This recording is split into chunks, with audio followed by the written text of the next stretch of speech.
पहले चरण का अगला बड़ा जिला है सिवान, जहां विधानसभा की कुल 8 सीटें हैं। क्या है अविनाश सिवान का हाल? बड़ा चर्चित जिला रहा है और शहाबुद्दीन की वजह से भी ये चर्चित रहा है। सबकी दिलचस्पी जो है वो हम इस सीट पर देख सकते हैं।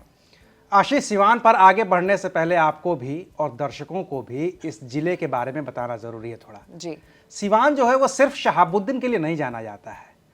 सिवान को देश के पहले राष्ट्रपति डॉक्टर राजेंद्र प्रसाद की वजह से भी जाना जाना चाहिए, लोगों को याद रखना चाहिए। थोड़ा और आगे आए तो देश का जो कुख्यात ठग रहा है नटवर लाल, वो भी सिवान का ही था। असली नाम था मिथिलेश श्रीवास्तव। 1987 बैच के आईएएस के जो टॉपर रहे हैं और बिहार के पूर्व मुख्य सचिव रहे हैं आमिर सुबहानी, वो भी सिवान के हैं। तो उसे सिर्फ और सिर्फ शहाबुद्दीन से मत जोड़िए। खैर चलिए आगे बढ़ते हैं।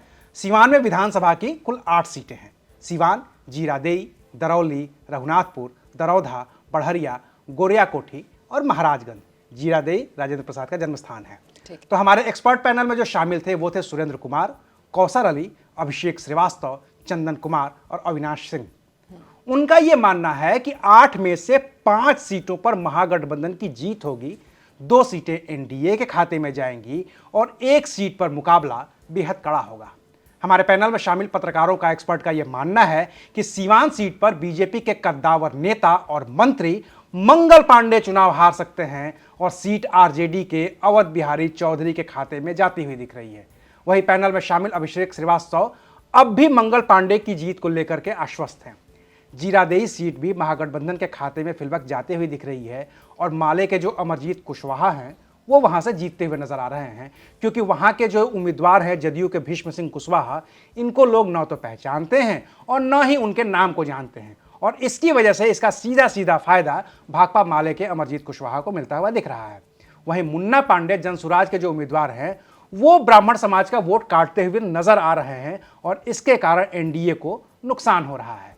हालांकि अभिषेक इस सीट पर भी जेडीयू के ही भीष्म कुशवाहा की जीत देख रहे हैं, तो इसमें भी थोड़ा पेच फंसा हुआ है।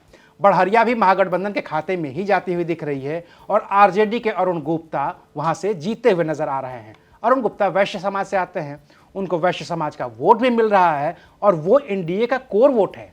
हालांकि इस सीट पर चुनाव प्रचार के अंतिम दिन दिल्ली की जो मुख्यमंत्री हैं रेखा गुप्ता, वो भी वहां पर वोट एकत्रित करने के लिए गई थी, रैली की थी वहां पर, लेकिन उसका फायदा कोई खास एनडीए को मिलता हुआ दिख नहीं रहा है।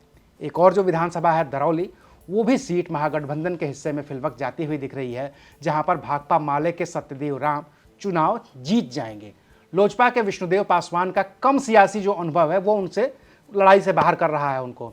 दरौधा में बीजेपी के कर्णजीत उर्फ व्यास सिंह की जीत लगभग तय मानी जा रही है, क्योंकि मुन्ना शाही की जो पत्नी है गुड़िया देवी, वो महागठबंधन का वोट काट रही हैं, जिससे माले के अमरनाथ यादव चुनाव हारने की स्थिति में पहुंच गए हैं। एक और चर्चित सीट महाराजगंज से जदयू उम्मीदवार हेमनारायण शाह चुनाव जीत रहे हैं। निर्दलीय नीतीश द्विवेदी महागठबंधन का वोट काटते हुए नजर आ रहे हैं और इसका नुकसान राजद के जो विशाल जायसवाल हैं उनको उठाना पड़ रहा है। और ये जो राजद जायसवाल हैं, उनके पिता विनोद जायसवाल राष्ट्रीय जनता दल के एमएलसी भी हैं। इस जिले की जो सबसे हॉट सीट है रघुनाथपुर, वहाँ से ओसामा शहाब की जीत लगभग तय है।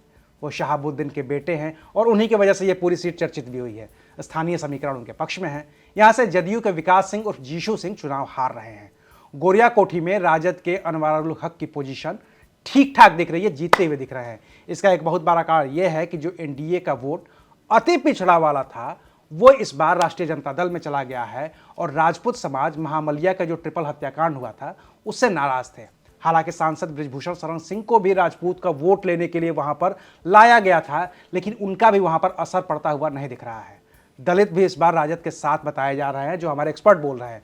ऐसे में बीजेपी के देवेश कांत सिंह का चुनाव फंस गया है। अगर पार्टी के हिसाब से बात करें तो सिवान में जनता दल यूनाइटेड को 2, आरजेडी को 2 और माले को 3 सीट मिल रही है, जबकि 1 सीट पर मुकाबला बेहद दिलचस्प है, कड़ा है।